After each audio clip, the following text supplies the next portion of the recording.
Coucou, on est 26 jours postpartum et j'ai une fatigue intense qui persiste. Donc je dors beaucoup, mais beaucoup, beaucoup, beaucoup. Au début justement, enfin genre au tout début du postpartum, donc après la grossesse, après l'accouchement, non après l'accouchement, je dormais pas beaucoup et genre à mon avis là je suis en train de récupérer tous les pots cassés du début où j'arrivais pas du tout à dormir, genre j'étais un vrai zombie. Maintenant, au moins, j'ai une bonne mine, vous pouvez le voir. En plus, il fait beau, donc on va essayer de profiter aujourd'hui. Parce que j'ai encore une fois très bien dormi. J'arrive à faire des grasses matinées et tout. En donnant à manger au bébé. Parce que j'ai presque totalement arrêté d'allaiter. J'ai dû lui donner les biberons. Et on a vu qu'il était beaucoup plus réactif, beaucoup plus éveillé, qu'il prenait mieux du poids avec les biberons. Donc, je donne presque plus que ça. Genre, je donne vraiment le sein une fois de temps en temps quand j'en ai besoin, moi. Pas qu'il s'engorge. Parce que je sais pas, j'ai pas encore regardé, en fait, je me suis pas encore informée de comment ça fonctionnait. Si j'arrêtais complètement du jour au lendemain de donner le sein, je sais qu'ils peuvent s'engorger et ça peut faire très mal. Le fait d'avoir les seins durs. Oh, pardon, encore une fois, ça fait pas si longtemps que je me suis levée. Il est 10h30, je crois. Ouais, j'ai pas beaucoup d'horloge ici. Mais voilà. Je me réjouis trop d'aller me promener. Dimanche, on a fait le marché, donc j'ai été séparée super longtemps de bébé. On est venu me l'amener à 10h pour que je lui donne le sein. Puis toute la journée, il a reçu le biberon. Le soir, quand je suis rentrée, je lui ai redonné le sein. Et tout s'est super bien passé parce que toute la semaine, j'ai été chez la belle-mère. Donc, j'ai logé là. Je suis restée énormément. Le tout premier jour, quand à la semaine on a logé là, genre il était super difficile. La nuit a été compliquée, on n'a pas arrêté de pleurer parce que justement c'était nouveau pour lui. Donc même le lit et tout était nouveau.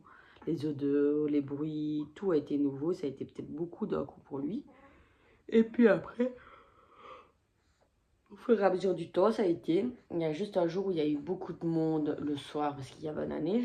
Donc, le rebelote, c'était un peu plus difficile. Mais la nuit, c'est quand même, ça a bien été. C'est vraiment le soir pour la mise au lit. Puis une fois qu'il s'est endormi, c'est bon.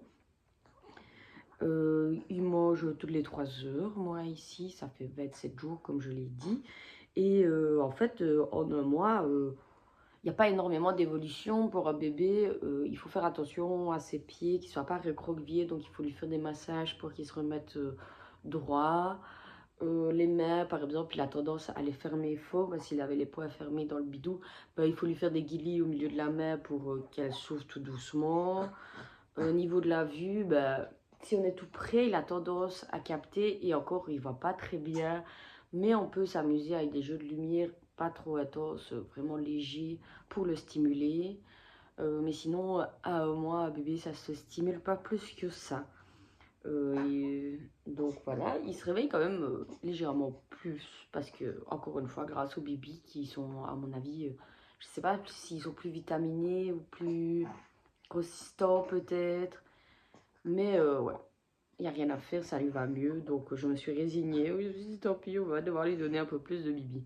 Par contre, ce qui était bien quand j'allaitais, en fait, ce que je ne savais pas, c'est que l'allaitement produit de l'ocytocine. Donc, quand on allaite, quand le bébé est au sein, euh, on a de l'ocytocine qui se produit dans le corps et c'est ça qui aide à l'endormissement.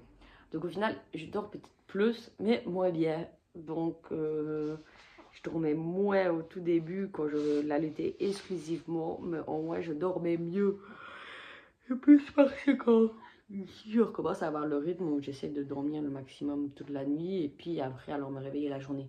Au tout début, bah, les 15 premières semaines, ouais, 15 premières semaines, exactement, je ne saurais pas dire. Allez, peut-être même les 20 premiers jours, ben, je dormais en même temps que bébé, mais alors il y avait des fois en pleine nuit, ben, j'étais réveillée 3-4 heures d'affilée ou impossible de dormir et je me faisais chier littéralement. Exagéré. C'est même pour ça que j'ai été restreinte de Facebook et que on m'a beaucoup vu sur les réseaux sociaux à ce moment-là parce que je m'ennuyais énormément. Maintenant ça va mieux, donc au moins, ben, vu que je dors la nuit et que la journée je suis réveillée, je peux faire plein de choses la journée. Et encore parce que je suis un peu plus ralentie vu que je suis un peu plus cassée, fatiguée. Alors au premier mois aussi, bébé veut toujours parler dans les grandes surfaces. Donc comme j'avais dit, prévoir le maximum de courses, les grosses courses. Parce que ça a évité tout ce qui est médiacité, grande surface, des endroits confinés comme ils disent en fait, donc où il peut y avoir beaucoup de monde sur une petite surface. C'est vraiment à éviter, ou en tout début, en tout cas, tant qu'il n'a pas encore ses vaccins. Comme les visites et tout ça, restreindre, tant qu'il n'a pas encore ses vaccins. Si c'est des personnes sûres, ça va, mais sinon, il faut bien restreindre. Quoi d'autre? J'ai pas grand chose d'autre à dire. Voilà, comme je dis, on commence tout doucement à avoir un petit rythme. J'ai eu de la chance que bébé, de suite, quand même, fasse ses nuits parce que je vois beaucoup de témoignages de femmes qui disent que bébé est insupportable, qui pleure tout le temps. Si bébé pleure, il y a un souci. Il faut trouver le souci. Faites toutes les choses possibles, mais c'est qu'il y a un souci. Ici, je viens de discuter avec une fille qui me dit que pendant 3 mois, son bébé, il n'a pas arrêté de pleurer. Et ce 3e mois, après avoir consulté 50 pédiatres, 50 ostéopathes, j'abuse en disant 50, mais bon, je suis un peu marseillaise, qu'ils ont découvert que avec un ostéopathe à Namur, il était complètement bloqué, dû que ça a été une ventouse qu'il a retirée. Donc, du fait qu'il était bloqué du dos, je ne sais plus d'où, ben, il dormait mal, puisqu'en fait, il était tout le temps crispé. Et qu'un bébé, au premier mois, ben, il a besoin de se mettre en beau, il a besoin d'être rassuré, comme quand il était dans le ventre de maman. Même pour dormir, ce qui est bien, c'est de le mettre dans des petits nids. Moi, j'ai le nid dodo, qui est génial. Je ferai peut-être une photo qui sera en fond d'écran du truc. Et la nacelle, ben, il est un peu resserré alors sur lui-même, et ça, ils adorent. Maintenant, il faut surveiller. Le nid dodo, il n'y a pas de souci. Le nid d'ange, plutôt pas le nid dodo.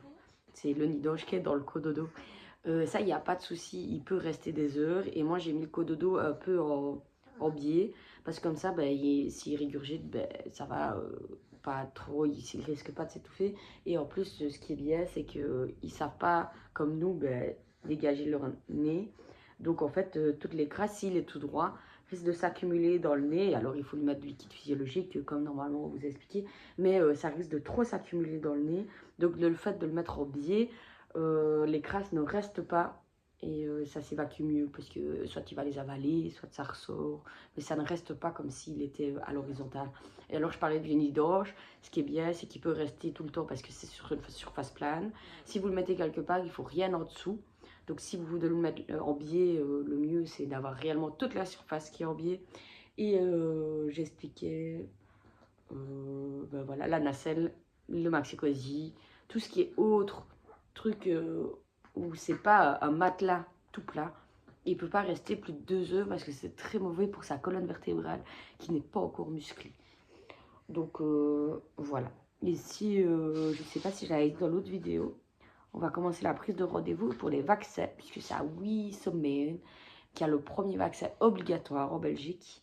Et puis d'autres alors qui suivent, qui sont un peu moins obligatoires, mais qui sont vivement conseillés par les pédiatres. Et vous verrez que si par exemple pendant la grossesse, on vous conseille de faire la coqueluche, ben, souvent les pédiatres ils vous aiment, et les sages-femmes également, parce que vous avez fait ce vaccin-là, qui est vivement conseillé, pas obligatoire encore une fois, mais elles aiment bien qu'on ait fait les vaccins vivement conseillés.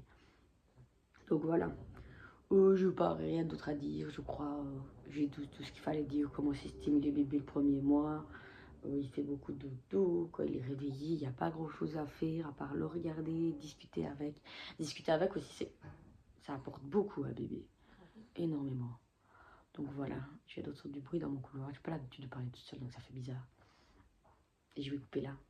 Bon, bisous, bisous. J'espère que je vous aurai pu vous aider sur ce premier mois. Et voilà, je vous ferai des vidéos un peu moins régulièrement, une fois de temps en temps. Donc voilà, bisous.